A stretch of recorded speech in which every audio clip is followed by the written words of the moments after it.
Assalamualaikum warahmatullahi wabarakatuh. Perkenalkan, nama saya Dinda Fitria dengan BP 1811521001, merupakan anggota dari kelompok 4 pada mata kuliah Pemrograman Teknologi Bergerak, jurusan Sistem Informasi Universitas Andalas. Pada kesempatan kali ini, saya akan menjelaskan kontribusi yang saya berikan kepada kelompok dalam mengerjakan tugas pembuatan aplikasi berbasis Android. Yang akan saya jelaskan adalah tabel database yang akan digunakan oleh aplikasi ini sekaligus dengan kelas diagramnya. Lalu untuk bagian desain tampilan UI pada Figma, saya ikut membantu pada beberapa layout, namun tidak sampai selesai untuk setiap satu layoutnya. Lalu selanjutnya untuk pembuatan activity yang saya buat yaitu pada layout ganti password dan halaman tentang, namun ada error di kedua buah activity tersebut dan tidak berhasil untuk diselesaikan. Oleh karena itu, pada kesempatan kali ini saya hanya akan menjelaskan mengenai database dan kelas diagram dari database yang akan digunakan aplikasi ini.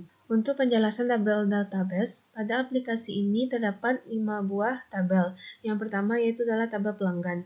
Pelanggan merupakan pengguna yang menggunakan aplikasi ini untuk mencari informasi mengenai rental mobil ataupun mobil yang dapat disewakan.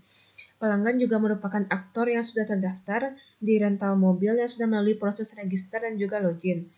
Pelanggan yang sudah login bisa mengakses berbagai fitur dari aplikasi ini, seperti register login, lalu lupa password, kelola data diri, informasi detail pemilik rental, tanggal, waktu, dan lokasi penyewaan, serta berbagai fitur aplikasi lainnya dapat diakses oleh pelanggan yang telah login.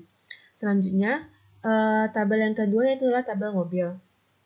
Dapat kita lihat di sini, pada tabel mobil memiliki cukup banyak atribut, karena pada nantinya atribut dari mobil ini akan menjadi salah satu fitur dari aplikasi, yaitu pada filter mobil, baik itu menggunakan filter untuk driver atau tidak, atau menggunakan filter dari bodi mobil seperti harganya, tahun, warna, dan kapasitas dari mobil itu sendiri. Lalu selanjutnya tabel yang ketiga yaitu adalah tabel supir.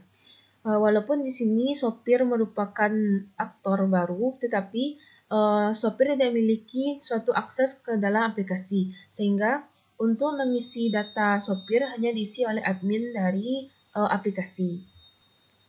Selanjutnya, yang keempat itu adalah tabel sewa. Di sini tabel sewa lah yang akan menghubungkan semua tabel, karena pada tabel sewa ada ID user, ID car, dan juga ID sopir.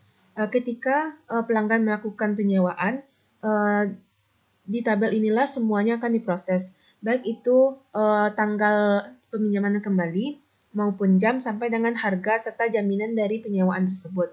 Lalu jika pelanggan ingin dijemput di suatu wilayah tertentu, maka pelanggan akan memasukkan alamat untuk mengambilnya, latitude atau longitude, serta pelanggan juga bisa memasukkan rating serta komentar dari hasil proses pelayanan penyewaan. Lalu di sini juga ada atribut denda. Ketika pelanggan melakukan sesuatu hal yang buruk kepada mobil yang disewakan, maka ada denda yang harus dibayarkan kepada pihak penyewa. Selanjutnya, tabel yang terakhir adalah tabel bayar. Di sini ada ID bayar dan juga ID sewa. Di mana pada ID sewa ini sudah menghubungkan semua tabel lainnya seperti tabel user, tabel mobil, dan juga tabel sopir.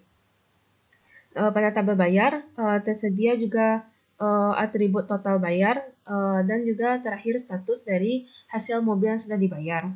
Berikut tampilan dari kelas diagramnya. Pada diagram ini dapat kita lihat bahwa masing-masing hubungan antara tabel hanya one to one, karena ketika proses penyewaan terjadi, mobil yang telah dipilih oleh pelanggan tidak bisa diambil oleh pemilik lain, oleh pemesan lain sampai mobil tersebut dikembalikan. Begitu juga dengan sopirnya. Lalu sampai dibayar dan status kembali menjadi tersedia, baru pelanggan lain bisa melakukan pemesanan atau penyewaan terhadap mobil tersebut. Baiklah, sekian yang dapat saya sampaikan. Atas segala kekurangan dan kesalahan saya mohon maaf. Saya akhiri dengan Assalamualaikum warahmatullahi wabarakatuh.